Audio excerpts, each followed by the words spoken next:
എല്ലാ കൂട്ടുകാർക്കും പുതിയൊരു വീഡിയോയിലേക്ക് സ്വാഗതം. ഒരു അടിപൊളി റെസിപ്പിയാണ്. ഒരു പ്രാവശ്യമെങ്കിലും ഇങ്ങനെ ഒന്ന് ഉണ്ടാക്കി നോക്കണേ. അത്രയും സൂപ്പറാണ് നമ്മുടെ ഈ മുട്ട വെച്ചിട്ടുള്ള ഗീ റോസ്റ്റ്. അപ്പോൾ വീഡിയോയിലേക്ക് പോയാലോ? വായോ.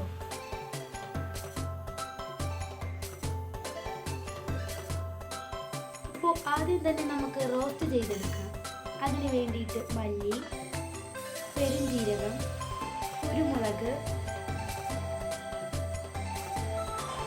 ചെറുജീരകം, പട്ട, ഗ്രാമ്പു, ഏലക്ക, ഒരൽപ്പം ഉലുവയും ചേർത്തിട്ടുണ്ട്.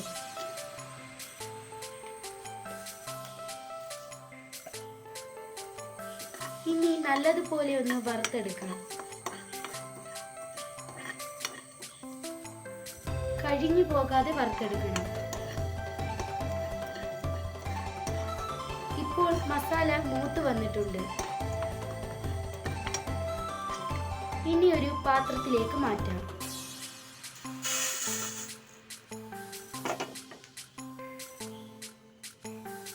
ഇതിലേക്ക് വെളുത്തുള്ളിയും ചെറിയൊരു കഷ്ണം ശർക്കരയും കുതിർത്ത് വെച്ചിട്ടുള്ള വാളംപുളിയും കുതിർത്ത കാശ്മീരി മുളകും കൂടെ ചേർത്ത് കൊടുക്കണം. അധികം വെള്ളമില്ലാത്ത രീതിയിൽ നല്ല കട്ടിക്ക് മഷി പോലെ അരച്ചെടുക്കണം. ഇതുപോലെ അരച്ചെടുത്തിട്ടുണ്ട്. നല്ല കട്ടിയായിട്ട് വേണം നമ്മുടെ മസാല റെഡിയാക്കാൻ. ഇനി ഒരു ചട്ടി വെച്ചിട്ട് അതിലേക്ക് എണ്ണയും കുറച്ചധികം നെയ്യ് കൂടി ചേർത്ത് കൊടുക്കണം.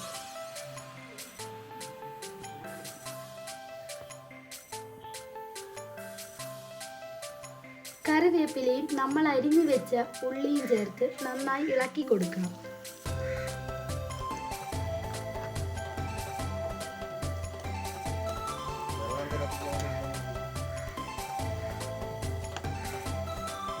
പെട്ടെന്നൊന്ന് വരണ്ട് കിട്ടാൻ വേണ്ടിയിട്ട് ഉപ്പ് ചേർത്ത് ഇളക്കി കൊടുക്കാം.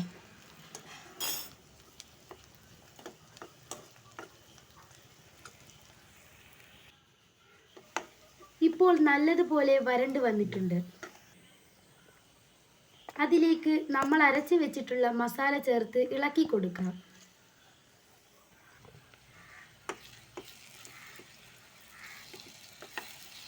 ഉള്ളിയും മസാലയും നല്ലതുപോലെ വരട്ടി കൊടുക്കാം.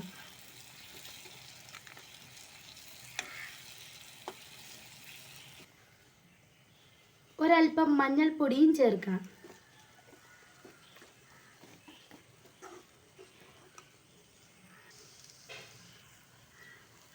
എന്നിട്ട് ചെറുചൂട് വെള്ളം പകുതി ചേർത്താൽ മതി, മസാല ഒന്ന് മെൽറ്റ് ആവാൻ വേണ്ടിയിട്ട്.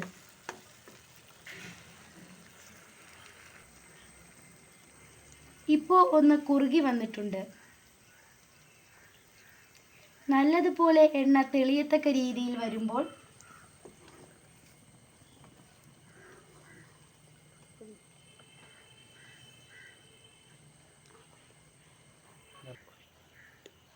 കുറച്ചുകൂടി ചൂടുവെള്ളം ഒഴിച്ചു കൊടുക്കാം. ഇനി പുഴുങ്ങിയെടുത്ത മുട്ട രണ്ടായി മുറിച്ച് കറിയിലിട്ട് കൊടുക്കാം.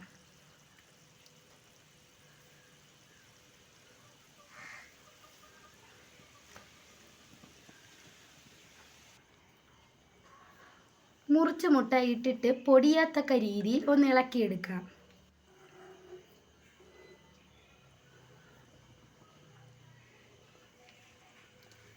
ഇപ്പോൾ നമ്മുടെ കറി റെഡിയായി വന്നിട്ടുണ്ട്.